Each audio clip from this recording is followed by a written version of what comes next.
that hath to be surpassed, and therefore shalt thou love thy virtues, for thou wilt succumb by them. Thus spake Zarathustra. 6. The Pale Criminal. Ye do not mean to slay, ye judges and sacrificers, until the animal hath bowed its head. Lo, the pale criminal hath bowed his head. Out of his eye speaketh the great contempt. Mine ego is something which is to be surpassed. Mine ego is to me the great contempt of man. So speaketh it out of that eye. When he judged himself, that was his supreme moment. Let not the exalted one relapse again into his low estate. There is no salvation for him who thus suffereth from himself, unless it be speedy death. Your slaying, ye judges, shall be pity, and not revenge. And in that ye slay, see to it that ye yourselves justify life. It is not enough that ye should reconcile with him whom ye slay. Let your sorrow be love to the Superman. Thus will ye justify your own survival. Enemy shall ye say, but not villain. Invalid shall ye say, but not wretch. Fool shall ye say, but not sinner. And thou, red judge, if thou would say audibly all thou hast done in thought, then would everyone cry, away with the nastiness and the virulent reptile. But one thing is the thought, another thing is the deed, and another thing is the idea of the deed. The wheel of causality doth not roll between them. An idea made this pale man pale. Adequate was he for his deed when he did it, but the idea of it he could not endure when it was done. Evermore did he now see himself as the doer of one deed. Madness, I call this. The exception reversed itself to the rule in him. The streak of chalk bewitcheth the hen. The stroke he struck bewitched his weak reason. Madness after the deed, I call this. Hearken, ye judges, there is another madness besides, and it is before the deed. Ah, ye have not gone deep enough into this soul. Thus speaketh the red judge. Why did this criminal commit murder? He meant to rob. I tell you, however, that his soul wanted blood, not booty. He thirsted for the happiness of the knife. But his weak reason understood not this madness, and it persuaded him. What matter about blood? It said. Wishest thou not, at least, to make booty thereby, or take revenge? And he hearkened unto his weak reason. Like lead lay its words upon him. Thereupon he robbed when he murdered. He did not mean to be ashamed of his madness. And now once more lieth the lead of his guilt upon him, and once more is his weak reason so benumbed, so paralyzed, and so dull. Could he only shake his head, then would his burden roll off. But who shaketh that head? What is this man? A mass of diseases that reach out into the world through the spirit. There they want to get their prey. What is this man? A coil of wild serpents that are seldom at peace among themselves. So they go forth apart, and seek prey in the world. Look at that poor body, what it suffered and craved, the poor soul interpreted to itself. It interpreted it as murderous desire, and eagerness for the happiness of the knife. Him who now turneth sick, the evil overtaketh, which is now the evil. He seeketh to cause pain with that which causeth him pain, but there have been other ages, and another evil and good. Once was doubt evil, and the will to self. Then the invalid became a heretic or sorcerer. As heretic or sorcerer he suffered, and sought to cause suffering. But this will not enter your ears.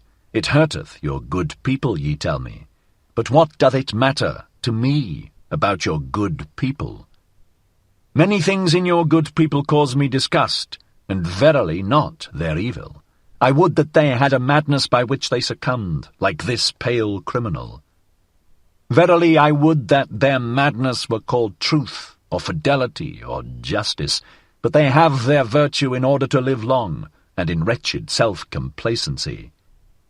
I am a railing alongside the torrent. Whoever is able to grasp me may grasp me. Your crutch, however, I am not. Thus spake Zarathustra. 7. Reading and writing. Of all that is written, I love only what a person hath written with his blood. Write with blood, and thou wilt find that blood is spirit. It is no easy task to understand unfamiliar blood. I hate the reading idlers. He who knoweth the reader doeth nothing more for the reader.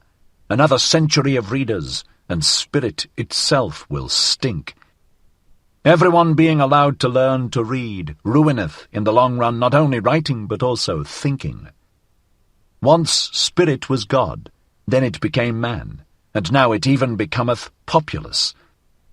He that writeth in blood and proverbs doth not want to be read, but learnt by heart. In the mountains the shortest way is from peak to peak, but for that route thou must have long legs. Proverbs should be peaks, and those spoken to should be big and tall. The atmosphere rare and pure, danger near, and the spirit full of a joyful wickedness. Thus are things well matched. I want to have goblins about me, for I am courageous. The courage which scareth away ghosts createth for itself goblins. It wanteth to laugh. I no longer feel in common with you. The very cloud which I see beneath me, the blackness and heaviness at which I laugh, this is your thundercloud. Ye look aloft when ye long for exaltation, and I look downward, because I am exalted. Who among you can at the same time laugh and be exalted? He who climbeth on the highest mountains laugheth at all tragic plays and tragic realities. Courageous, unconcerned, scornful, coercive, so wisdom wisheth us. She is a woman, and ever loveth only a warrior. Ye tell me, life is hard to bear, but for what purpose should ye have your pride in the morning and your resignation in the evening? Life is hard to bear, but do not affect to be so delicate. We are all of us fine sumpter asses and assesses. What have we in common with the rosebud, which trembleth because a drop of dew hath formed upon it? It is true we love life, not because we are wont to live, but because we are wont to love. There is always some madness in love, but there is always also some method in madness. And to me also, who appreciate life, the butterflies and soap bubbles and whatever is like them amongst us seem most to enjoy happiness. To see these light, foolish, pretty, lively little sprites flit about, that moveth Zarathustra to tears and songs. I should only believe in a god that would know how to dance. And when I saw my devil, I found him serious, thorough, profound, solemn. He was the spirit of gravity. Through him all things fall. Not by wrath, but by laughter do we slay. Come, let us slay the spirit of gravity. I learned to walk. Since then have I let myself run. I learned to fly. Since then I do not need pushing in order to move from a spot. Now am I light. Now do I fly. Now do I see myself under myself. Now there danceth a god in me. Thus spake Zarathustra. 8. The Tree on the Hill. Zarathustra's eye had perceived that a certain youth avoided him, and as he walked alone one evening over the hill surrounding the town called the Pied Cow, behold, there found he the youth sitting leaning against a tree, and gazing with wearied look into the valley. Zarathustra thereupon laid hold of the tree beside which the youth sat, and spake thus, If I wished to shake this tree with my hands, I should not be able to do so. But the wind, which we see not, troubleth and bendeth it as it listeth. We are sorest bent and troubled by invisible hands. Thereupon the youth arose disconcerted, and said, I hear Zarathustra, and just now was I thinking of him. Zarathustra answered, "Why art thou frightened on that account? But it is the same with man as with the tree. The more he seeketh to rise into the height and light, the more vigorously do his roots struggle earthward, downward, into the dark and deep, into the evil." "Yea, into the evil," cried the youth. "How is it possible that thou hast discovered my soul?" Zarathustra smiled and said, "Many a soul one will never discover, unless one first invent it." "Yea, into the evil," cried the youth once more. "Thou saidst the truth, Zarathustra. I trust myself no longer, since I sought to rise into the height, and nobody trusteth me any longer. How doth that happen?" "I change too quickly. My today refuteth my yesterday. I often overleap the steps when I clamber. For so doing, none of the steps pardons me. When aloft, I find myself always alone. No one speaketh unto me. The frost of solitude maketh me tremble. What do I seek on the height? My contempt and my longing increase together. The higher I clamber, the more do I despise him who clambereth. What doth he seek on the height? How ashamed I am of my clambering and stumbling, how I mock at my violent panting, how I hate him who flieth, how tired I am on the height." Here the youth was silent, and Zarathustra contemplated the tree beside which they stood, and spake thus, "This tree standeth lonely here on the hills. It hath grown up high above man and beast, and if it wanted to speak, it would have none who could understand it. So high hath it grown. Now it waiteth and waiteth. For what doth it wait? It dwelleth too close to the seat of the clouds. It waiteth, perhaps, for the first lightning." When Zarathustra had said this, the youth called out with violent gestures, "Yea, Zarathustra, thou speakest the truth. My destruction I longed for when I desired to be on the height, and thou art the lightning for which I waited.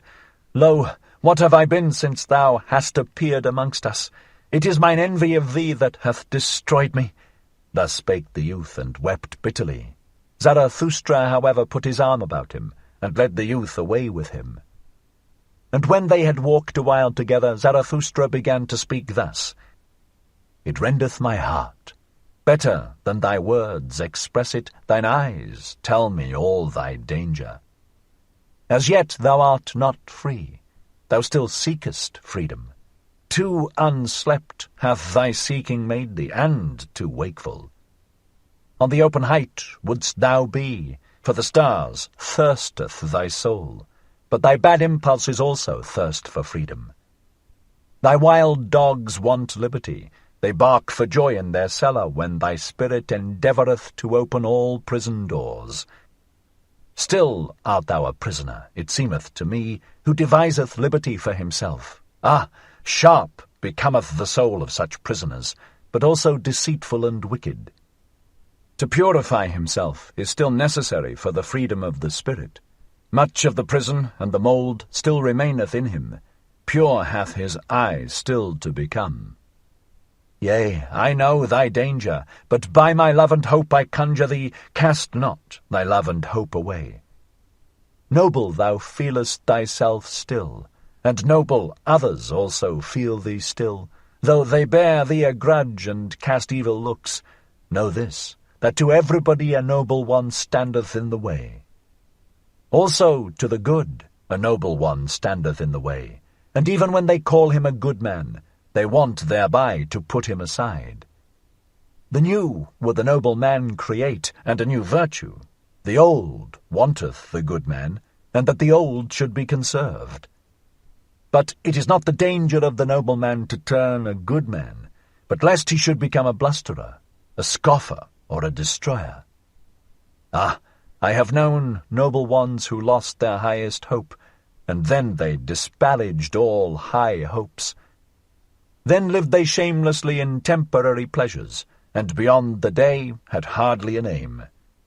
Spirit is also voluptuousness, said they, then broke the wings of their spirit, and now it creepeth about, and defileth where it gnaweth. Once they thought of becoming heroes, but sensualists are they now, A trouble and a terror is the hero to them. But by my love and hope I conjure thee, cast not away the hero in thy soul. Maintain wholly thy highest hope. Thus spake Zarathustra. 9. The Preachers of Death. There are preachers of death, and the earth is full of those to whom desistance from life must be preached. Full is the earth of the superfluous. Marred is life by the many too many. May they be decoyed out of this life by the life eternal. The yellow ones, so are called the preachers of death, or the black ones, but I will show them unto you in other colours besides. There are the terrible ones who carry about in themselves the beast of prey, and have no choice except lusts or self-laceration, and even their lusts are self-laceration.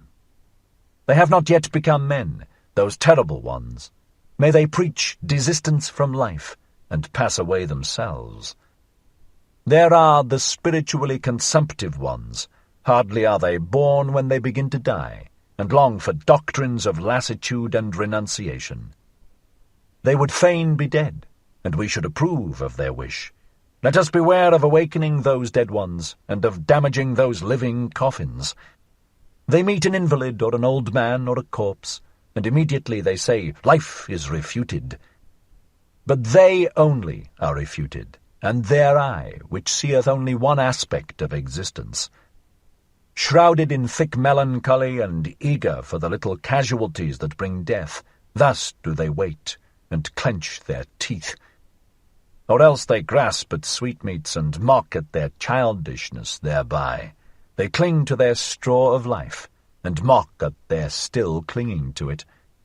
Their wisdom speaketh thus, a fool, he who remaineth alive.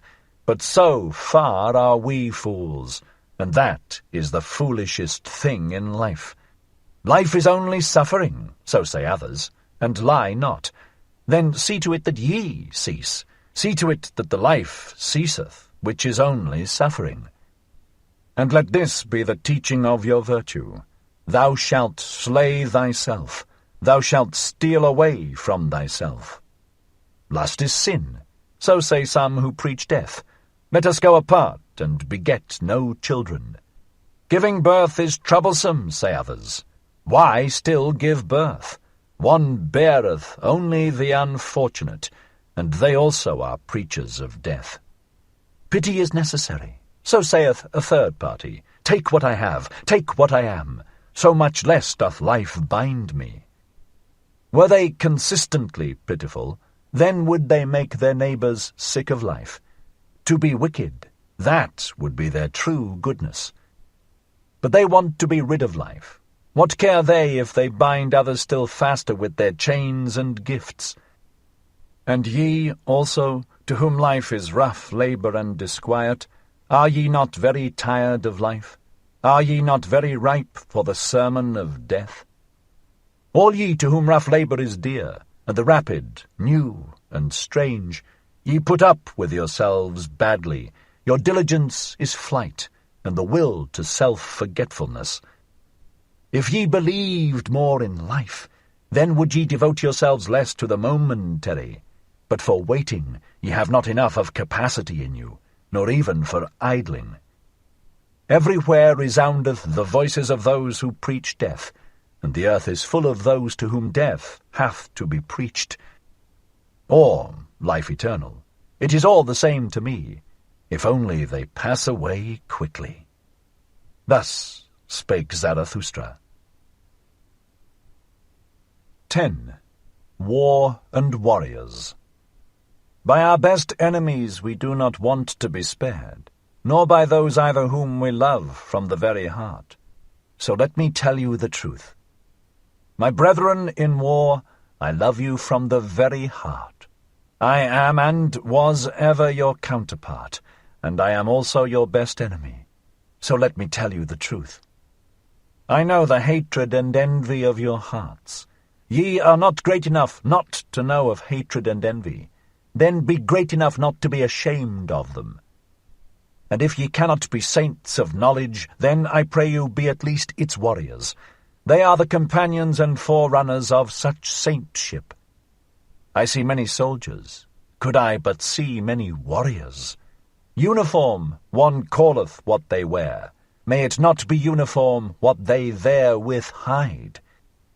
Ye shall be those whose eyes ever seek for an enemy, for your enemy. And with some of you there is hatred at first sight. Your enemy shall ye seek, your war shall ye wage, and for the sake of your thoughts.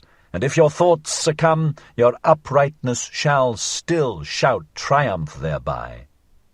Ye shall love peace as a means to new wars, and the short peace more than the long. You I advise not to work, but to fight. You I advise not to peace, but to victory. Let your work be a fight. Let your peace be a victory. One can only be silent and sit peacefully when one hath arrow and bow. Otherwise one prateth and quarrelleth. Let your peace be a victory. Ye say it is the good cause which halloweth even war. I say unto you, it is the good war which halloweth every cause. War and courage have done more great things than charity. Not your sympathy, but your bravery hath hitherto saved the victims. What is good, ye ask? To be brave is good. Let the little girls say, to be good is what is pretty, and at the same time touching. They call you heartless, but your heart is true, and I love the bashfulness of your goodwill. Ye are ashamed of your flow, and others are ashamed of their ebb. Ye are ugly? Well then, my brethren, take the sublime about you, the mantle of the ugly. And when your soul becometh great, then doth it become haughty, and in your sublimity there is wickedness. I know you. In wickedness the haughty man and the weakling meet, but they misunderstand one another. I know you. Ye shall only have enemies to be hated, but not enemies to be despised. Ye must be proud of your enemies. Then the success of your enemies are also your successes. Resistance, that is the distinction of the slave. Let your distinction be obedience. Let your commanding itself be obeying. To the good warrior soundeth thou shalt pleasanter than I will, and all that is dear unto you ye shall first have it commanded unto you. Let your love to life be love to your highest hope, and let your highest hope be the highest thought of life. Your highest thought, however, ye shall have it commanded unto you by me, and it is this: man is something that is to be surpassed. So live your life of obedience and of war. What matter about long life? What warrior wisheth to be spared? I spare you not. I love you from my very heart, my brethren in war. Thus spake Zarathustra. 11. The New Idol. Somewhere there are still peoples and herds, but not with us, my brethren. Here there are states. A state? What is that? Well, open now your ears unto me, for now will I say unto you my word concerning the death of peoples. A state is called the coldest of all cold monsters. Coldly lieth it also, and this lie creepeth from its mouth. I, the state, am the people. It is a lie. Creators were they who created peoples, and hung a faith and a love over them. Thus they served life. Destroyers are they who lay snares for many, and call it the state. They hang a sword and 100 cravings over them. Where there is still a people, there the state is not understood, but hated as the evil eye, and as sin against laws and customs. This sign I give unto you: every people speaketh its language of good and evil. This its neighbour understandeth not. Its language hath it devised for itself in laws and customs. But the state lieth in all languages of good and evil, and whatever it saith it lieth, and whatever it hath stolen. False is everything in it. With stolen teeth it biteth the biting one. False are even its bowels. Confusion of language of good and evil, this sign I give unto you as the sign of the state. Verily, the will to death indicateth this sign. Verily, it beckoneth unto the preachers of death. Many too many are born, for the superfluous ones was the state devised. See just how it enticeth them to it, the many too many, how it swalloweth and cheweth and re-cheweth them. On earth there is nothing greater than I. It is I who am the regulating finger of God. Thus roareth the monster. And not only the long-eared and short-sighted fall upon their knees. Ah, even in your ears, ye great souls, it whispereth its gloomy lies. Ah, it findeth out the rich hearts which willingly lavish themselves. Yea, it findeth you out too, ye conquerors of the old God. Weary ye became of the conflict, and now your weariness serveth the new idol. Heroes and honourable ones, it would fain set up around it the new idol. Gladly it basketh in the sunshine of good consciences, the cold monster. Everything will it give you, if ye worship it, the new idol. Thus it purchaseth the lustre of your virtue, and the glance of your proud eyes. It seeketh to allure by means of you the many too many. Yea, a hellish artifice hath here been devised, a death-horse jingling with the trappings of divine honours.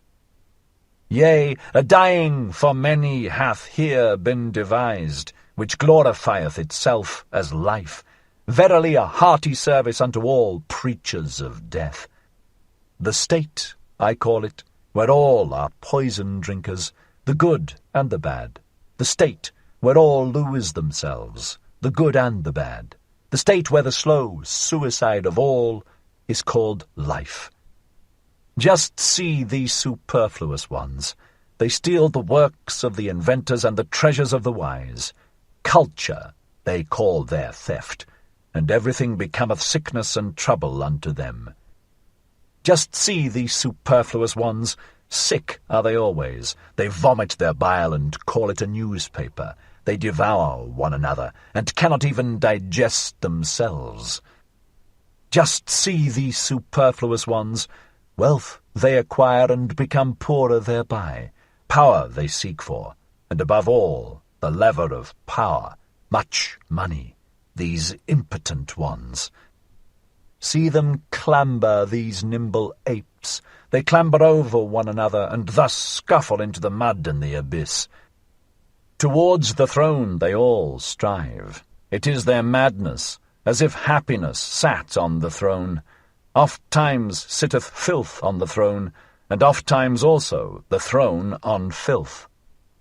Madmen they all seem to me, and clambering apes, and too eager. Badly smelleth their idol to me, the cold monster. Badly they all smell to me, these idolaters. My brethren, will ye suffocate in the fumes of their maws and appetites? Better break the windows and jump into the open air. Do go out of the way of the bad odour, withdraw from the idolatry of the superfluous. Do go out of the way of the bad odour, withdraw from the steam of these human sacrifices. Open still remaineth the earth for great souls. Empty are still many sites for lone ones and twain ones, around which floateth the odour of tranquil seas. Open still remaineth a free life for great souls. Verily, he who possesseth little is so much the less possessed. Blessed be moderate poverty. There, where the state ceaseth, there only commenceth the man who is not superfluous. There commenceth the song of the necessary ones, the single and irreplaceable melody. There where the state ceaseth, pray look thither, my brethren. Do ye not see it, the rainbow and the bridges of the Superman? Thus spake Zarathustra. 12. The Flies in the Marketplace. Flee, my friend, into thy solitude. I see thee deafened with the noise of the great men, and stung all over with the stings of the little ones. Admirably do forest and rock know how to be silent with thee. Resemble again the tree which thou lovest, the broad-branched one. Silently and attentively it o'erhangeth the sea. Where solitude endeth, there beginneth the marketplace, and where the marketplace beginneth, there beginneth also the noise of the great actors, and the buzzing of the poison flies. In the world even the best things are worthless without those who represent them, those representers the people call great men. Little do the people understand what is great, that is to say, the creating agency, but they have a taste for all representers and actors of great things. Around the devisers of new values revolveth the world. Invisibly it revolveth. But around the actors revolve the people and the glory. Such is the course of things. Spirit hath the actor, but little conscience of the spirit. He believeth always in that wherewith he maketh believe most strongly, in himself. Tomorrow he hath a new belief, and the day after one still newer. Sharp perceptions hath he, like the people, and changeable humours. To upset, that meaneth with him to prove. To drive mad, that meaneth with him to convince. And blood is counted by him as the best of all arguments. A truth which only glideth into fine ears he calleth falsehood and trumpery. Verily he believeth only in gods that make a great noise in the world. Full of clattering buffoons is the marketplace, and the people glory in their great men. These are for them the masters of the hour. But the hour presseth them, so they press thee, and also from thee they want yea or nay. Alas, thou wouldst set thy chair betwixt for and against. On account of those absolute and impatient ones, be not jealous, thou lover of truth. Never yet did truth cling to the arm of an absolute one. On account of those abrupt ones, return into thy security. Only in the marketplace is one assailed by yea or nay. Slow is the experience of all deep fountains. Long have they to wait until they know what hath fallen into their depths. Away from the marketplace and from fame taketh place all that is great. Away from the marketplace and from fame have ever dwelt the devisers of new values. Flee, my friend, into thy solitude. I see thee stung all over by the poisonous flies. Flee thither where a rough, strong breeze bloweth. Flee into thy solitude. Thou hast lived too closely to the small and the pitiable. Flee from their invisible vengeance. Towards thee they have nothing but vengeance. Raise no longer an arm against them. Innumerable are they, and it is not thy lot to be a fly-flap. Innumerable are the small and pitiable ones, and of many a proud structure raindrops and weeds have been the ruin. Thou art not stone, but already hast thou become hollow by the numerous drops. Thou wilt yet break and burst by the numerous drops. Exhausted I see thee by poisonous flies. Bleeding I see thee, and torn at 100 spots, and thy pride will not even upbraid. Blood they would have from thee in all innocence. Blood their bloodless souls crave for, and they sting, therefore, in all innocence. But thou, profound one, thou sufferest too profoundly even from small wounds, and ere thou hadst recovered, the same poison worm crawled over thy hand. Too proud art thou to kill these sweet tooths, but take care lest it be thy fate to suffer all their poisonous injustice. They buzz around thee also with their praise. Obtrusiveness is their praise. They want to be close to thy skin and thy blood. They flatter thee, as one flattereth a god or devil. They whimper before thee, as before a god or devil. What doth it come to? Flatterers are they, and whimperers, and nothing more. Often also do they show themselves to thee as amiable ones, but that hath ever been the prudence of the cowardly. Yea, the cowardly are wise. They think much about thee with their circumscribed souls. Thou art always suspected by them. Whatever is much thought about is at last thought suspicious. They punish thee for all thy virtues. They pardon thee in their inmost hearts only for thine errors. Because thou art gentle and of upright character, thou sayest, blameless are they for their small existence. But their circumscribed souls think blamable is all great existence. Even when thou art gentle towards them, they still feel themselves despised by thee, and they repay thy beneficence with secret maleficence. Thy silent pride is always counter to their taste. They rejoice if once thou be humble enough to be frivolous. What we recognize in a man, we also irritate in him. Therefore be on your guard against the small ones. In thy presence they feel themselves small, and their baseness gleameth and gloweth against thee in invisible vengeance. Saw'st thou not how often they became dumb when thou approachedst them, and how their energy left them like the smoke of an extinguishing fire? Yea, my friend, the bad conscience art thou of thy neighbours, for they are unworthy of thee.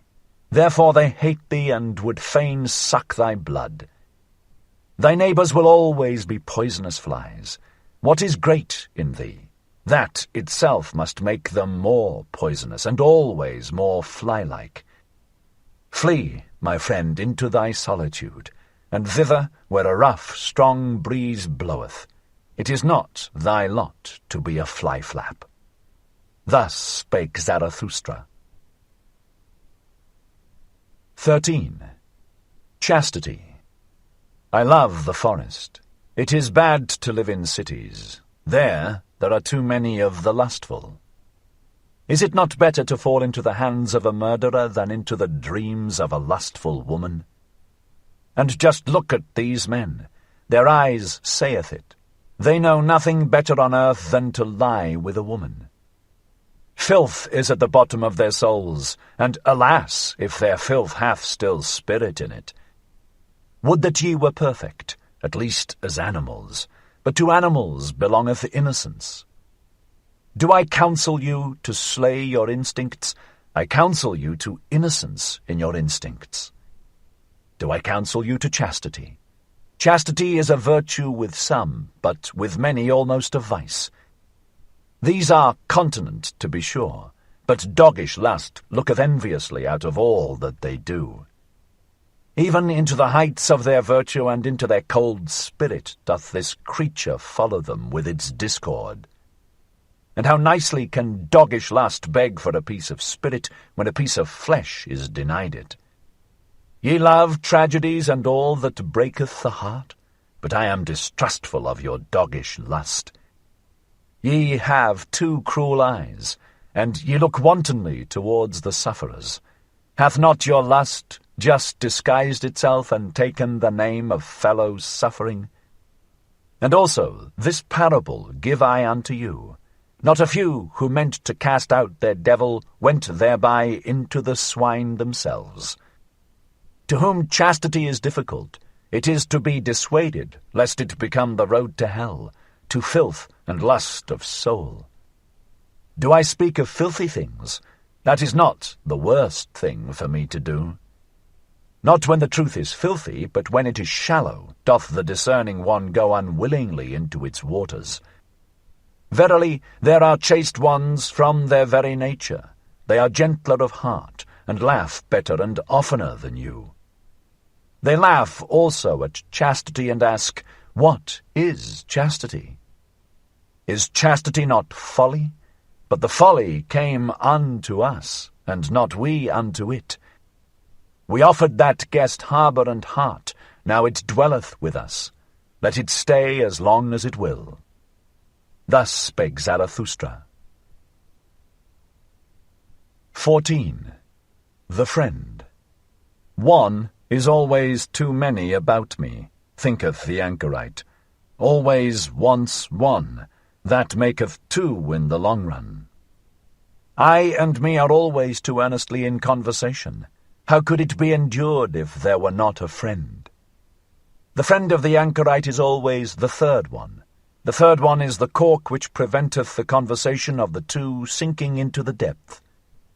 Ah, there are too many depths for all anchorites. Therefore do they long so much for a friend, and for his elevation.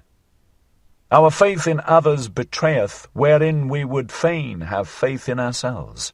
Our longing for a friend is our betrayer. And often with our love we want merely to overleap envy, and often we attack and make ourselves enemies to conceal that we are vulnerable. Be at least mine enemy, thus speaketh the true reverence, which doth not venture to solicit friendship. If one would have a friend, then must one also be willing to wage war for him, and in order to wage war, one must be capable of being an enemy. One ought still to honour the enemy in one's friend. Canst thou go nigh unto thy friend, and not go over to him? In one's friend one shall have one's best enemy. Thou shalt be closest unto him with thy heart when thou withstandest him. Thou wouldst wear no raiment before thy friend? It is in honour of thy friend that thou showest thyself to him as thou art, but he wisheth thee to the devil on that account. He who maketh no secret of himself shocketh. So much reason have ye to fear nakedness. Aye, if ye were gods, ye could then be ashamed of clothing. Thou canst not adorn thyself fine enough for thy friend, for thou shalt be unto him an arrow, and a longing for the Superman. Sawest thou ever thy friend asleep, to know how he looketh? What is usually the countenance of thy friend? It is thine own countenance in a coarse and imperfect mirror.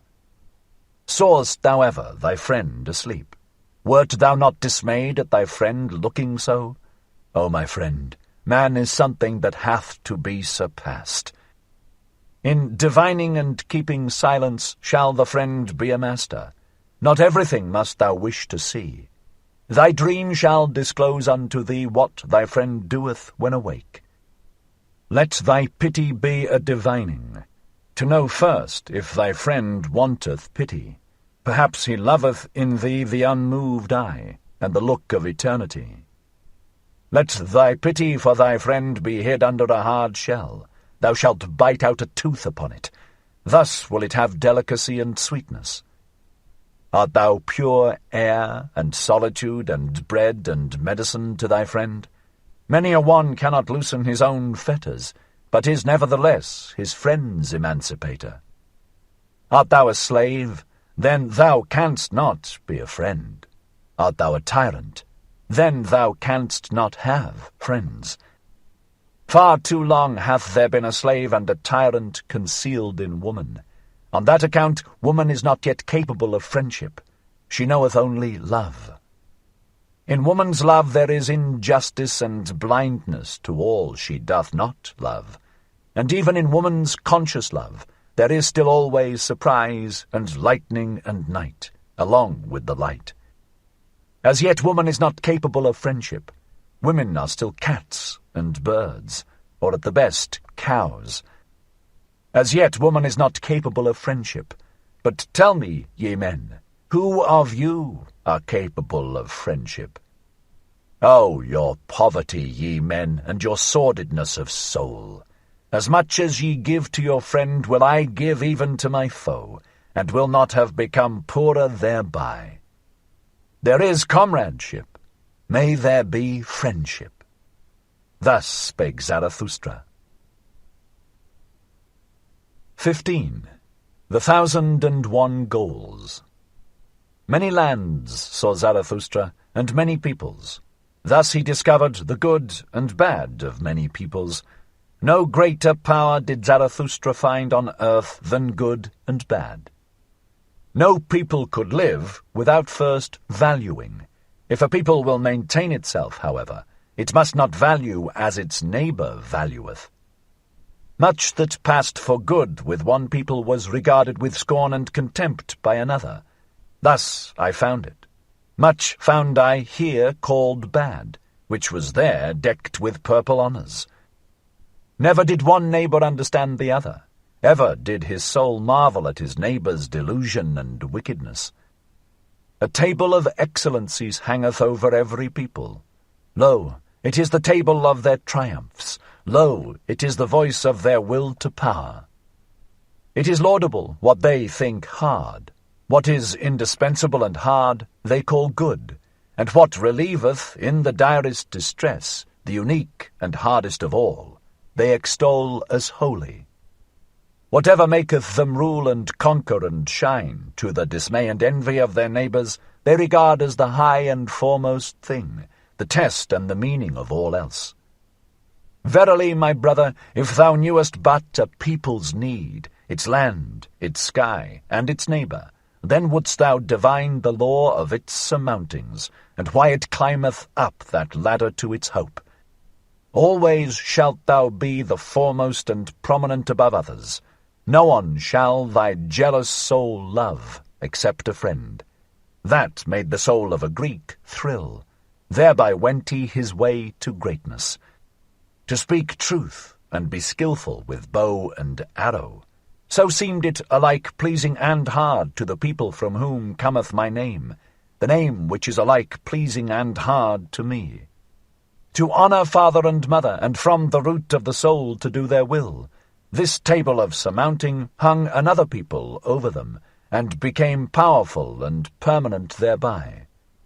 To have fidelity, and for the sake of fidelity to risk honour and blood, even in evil and dangerous courses.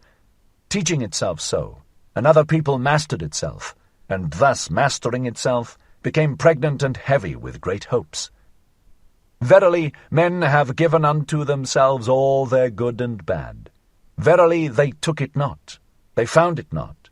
It came not unto them as a voice from heaven. Values did man only assign to things in order to maintain himself. He created only the significance of things, a human significance. Therefore calleth he himself man, that is, the valuator. Valuing is creating. Hear it, ye creating ones. Valuation itself is the treasure and jewel of the valued things. Through valuation only is there value, and without valuation the nut of existence would be hollow. Hear it, ye creating ones. Change of values, that is, change of the creating ones. Always doth he destroy who hath to be a creator. Creating ones were first of all peoples, and only in late times individuals. Verily, the individual himself is still the latest creation. Peoples once hung over them tables of the good, love which would rule, and love which would obey, created for themselves such tables. Older is the pleasure in the herd than the pleasure in the ego, and as long as the good conscience is for the herd, the bad conscience only saith ego. Verily, the crafty ego, the loveless one, that seeketh its advantage in the advantage of many, it is not the origin of the herd, but its ruin. Loving ones was it always, and creating ones that created good and bad. Fire of love gloweth in the names of all the virtues, and fire of wrath. Many lands saw Zarathustra, and many peoples. No greater power did Zarathustra find on earth than the creations of the loving ones. Good and bad are they called. Verily a prodigy is this power of praising and blaming. Tell me, ye brethren, who will master it for me? Who will put a fetter upon the 1,000 necks of this animal? 1,000 goals have there been hitherto, for 1,000 peoples have there been. Only the fetter for the 1,000 necks is still lacking. There is lacking the one goal. As yet humanity hath not a goal. But pray tell me, my brethren, if the goal of humanity be still lacking, is there not also still lacking humanity itself? Thus spake Zarathustra. 16. Neighbour love. Ye crowd around your neighbour, and have fine words for it. But I say unto you, your neighbour love is your bad love of yourselves. Ye flee unto your neighbour from yourselves, and would fain make a virtue thereof. But I fathom your unselfishness. The thou is older than the I. The thou hath been consecrated, but not yet the I. So man presseth nigh unto his neighbour. Do I advise you to neighbour love? Rather do I advise you to neighbour flight and to furthest love. Higher than love to your neighbour is love to the furthest and future ones. Higher still than love to men is love to things and phantoms. The phantom that runneth on before thee, my brother, is fairer than thou. Why dost thou not give unto it thy flesh and thy bones? But thou fearest, and runnest unto thy neighbour. Ye cannot endure it with yourselves, and do not love yourselves sufficiently. So ye seek to mislead your neighbour into love, and would fain gild yourselves with his error. Would that ye could not endure it with any kind of near ones, or their neighbours. Then would ye have to create your friend and his overflowing heart out of yourselves. Ye call in a witness when ye want to speak well of yourselves, and when ye have misled him to think well of you, ye also think well of yourselves. Not only doth he lie who speaketh contrary to his knowledge, but more so he who speaketh contrary to his ignorance, and thus speak ye of yourselves in your intercourse, and belie your neighbour with yourselves. Thus saith the fool, association with men spoileth the character, especially when one hath none. The one goeth to his neighbour because he seeketh himself, and the other because he would fain lose himself. Your bad love to yourselves maketh solitude a prison to you. The furthest ones are they who pay for your love to the near ones, and when there are but 5 of you together, a 6th must always die. I love not your festivals either. Too many actors found I there, and even the spectators often behaved like actors. Not the neighbour do I teach you, but the friend. Let the friend be the festival of the earth to you, and a foretaste of the Superman. I teach you the friend and his overflowing heart, but one must know how to be a sponge if one would be loved by overflowing hearts. I teach you the friend in whom the world standeth complete, a capsule of the good, the creating friend, who hath always a complete world to bestow. And as the world unrolled itself for him, so rolleth it together again for him in rings, as the growth of good through evil, as the growth of purpose out of chance. Let the future and the furthest be the motive of thy today. In thy friend shalt thou love the Superman as thy motive. My brethren, I advise you not to neighbour love. I advise you to furthest love. Thus spake Zarathustra. 17. The way of the creating one. Wouldst thou go into isolation, my brother? Wouldst thou seek the way unto thyself? Tarry yet a little, and hearken unto me. He who seeketh may easily get lost himself. All isolation is wrong. So say the herd. And long didst thou belong to the herd. The voice of the herd will still echo in thee, and when thou sayest, I have no longer a conscience in common with you, then will it be a plaint and a pain. Lo, that pain itself did the same conscience produce, and the last gleam of that conscience still gloweth on thine affliction. But thou wouldst go the way of thine affliction, which is the way unto thyself. Then show me thine authority and thy strength to do so. Art thou a new strength and a new authority, a first motion, a self-rolling wheel? Canst thou also compel stars to revolve around thee? Alas, there is so much lusting for loftiness. There are so many convulsions of the ambitions. Show me that thou art not a lusting and ambitious one. Alas, there are so many great thoughts that do nothing more than the bellows, they inflate and make emptier than ever. Free dost thou call thyself? Thy ruling thought would I hear of, and not that thou hast escaped from a yoke. Art thou one entitled to escape from a yoke? Many a one hath cast away his final worth when he hath cast away his servitude. Free from what? What doth that matter to Zarathustra? Clearly, however, shall thine eye show unto me, free for what? Canst thou give unto thyself thy bad and thy good, and set up thy will as a law over thee? Canst thou be judge for thyself, and avenger of thy law? Terrible is aloneness with the judge and avenger of one's own law. Thus is a star projected into desert space, and into the icy breath of aloneness. Today sufferest thou still from the multitude, thou individual. Today hast thou still thy courage unabated, and thy hopes. But one day will the solitude weary thee. One day will thy pride yield, and thy courage quail. Thou wilt one day cry, I am alone.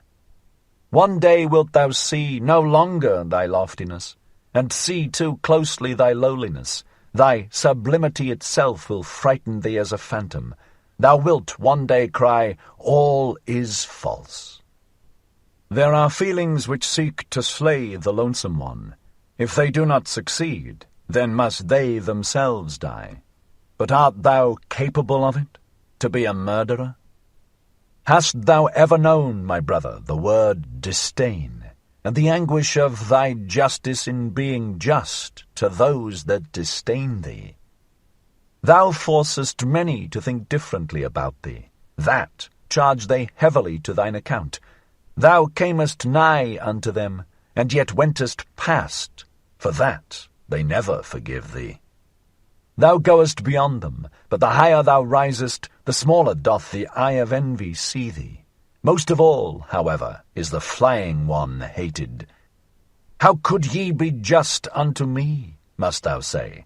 I choose your injustice as my allotted portion. Injustice and filth cast they at the lonesome one. But, my brother, if thou wouldst be a star, thou must shine for them none the less on that account. And beyond thy guard against the good and just, they would fain crucify those who devise their own virtue. They hate the lonesome ones. Beyond thy guard also against holy simplicity, all is unholy to it that is not simple. Fain likewise would it play with the fire of the faggot and the stake. And beyond thy guard also against the assaults of thy love. Too readily doth the recluse reach his hand to anyone who meeteth him. To many a one mayest thou not give thy hand, but only thy paw, and I wish thy paw also to have claws. But the worst enemy thou canst meet wilt thou thyself always be. Thou waylayest thyself in caverns and forests. Thou lonesome one, thou goest the way to thyself, and past thyself and thy 7 devils leadeth thy way. A heretic wilt thou be to thyself, and a wizard and a soothsayer, and a fool and a doubter, and a reprobate and a villain. Ready must thou be to burn thyself in thine own flame. How couldst thou become new if thou have not first become ashes? Thou lonesome one, thou goest the way of the creating one. A god wilt thou create for thyself out of thy 7 devils. Thou lonesome one, thou goest the way of the loving one. Thou lovest thyself, and on that account despisest thou thyself, as only the loving ones despise. To create desireth the loving one, because he despiseth. What knoweth he of love, who hath not been obliged to despise just what he loved? With thy love, go into thine isolation, my brother, and with thy creating, and late only will justice limp after thee. With my tears, go into thine isolation, my brother. I love him who seeketh to create beyond himself, and thus succumbeth. Thus spake Zarathustra. 18. Old and young women. Why stealest thou along so furtively in the twilight, Zarathustra? And what hidest thou so carefully under thy mantle? Is it a treasure that hath been given thee, or a child that hath been born thee? Or goest thou thyself on a thief's errand, thou friend of the evil? Verily, my brother, said Zarathustra, it is a treasure that hath been given me. It is a little truth which I carry. But it is naughty, like a young child, and if I hold not its mouth, it screameth too loudly. As I went on my way alone today, at the hour when the sun declineth, there met me an old woman, and she spake thus unto my soul. Much hath Zarathustra spoken also to us women, but never spake he unto us concerning woman. And I answered her, Concerning woman, one should only talk unto men. Talk also unto me of woman, said she. I am old enough to forget it presently. And I obliged the old woman, and spake thus unto her. Everything in woman is a riddle, and everything in woman hath one solution. It is called pregnancy. Man is for woman a means. The purpose is always the child. But what is woman for man? Two different things wanteth the true man, danger and diversion. Therefore wanteth he woman as the most dangerous plaything. Man shall be trained for war, and woman for the recreation of the warrior. All else is folly. Two sweet fruits, these the warrior liketh not. Therefore liketh he woman. Bitter is even the sweetest woman. Better than man doth woman understand children, but man is more childish than woman. In the true man there is a child hidden, it wanteth to play. Up then, ye women, and discover the child in man. A plaything let woman be, pure and fine like the precious stone, illumined with the virtues of a world not yet come. Let the beam of a star shine in your love. Let your hope say, May I bear the Superman. In your love let there be valour. With your love shall ye assail him who inspireth you with fear. In your love be your honour. Little doth woman understand otherwise about honour. But let this be your honour, always to love more than ye are loved, and never be the second. Let man fear woman when she loveth, then maketh she every sacrifice, and everything else she regardeth as worthless. Let man fear woman when she hateth, for man in his innermost soul is merely evil. Woman, however, is mean. Whom hateth woman most? Thus spake the iron to the lodestone. I hate thee most, because thou attractest, but art too weak to draw unto thee. The happiness of man is, I will. The happiness of woman is, he will. Lo, now hath the world become perfect. Thus thinketh every woman when she obeyeth with all her love. Obey must the woman, and find a depth for her surface. Surface is woman's soul, a mobile stormy film on shallow water. Man's soul, however, is deep. Its current gusheth in subterranean caverns. Woman surmiseth its force, but comprehendeth it not. Then answered me the old woman, Many fine things hath Zarathustra said, especially for those who are young enough for them. Strange, Zarathustra knoweth little about woman, and yet he is right about them. Doth this happen because with women nothing is impossible? And now accept a little truth by way of thanks. I am old enough for it. Swaddle it up and hold its mouth. Otherwise it will scream too loudly, the little truth. Give me, woman, thy little truth, said I, and thus spake the old woman. Thou goest to women, do not forget thy whip. Thus spake Zarathustra. 19.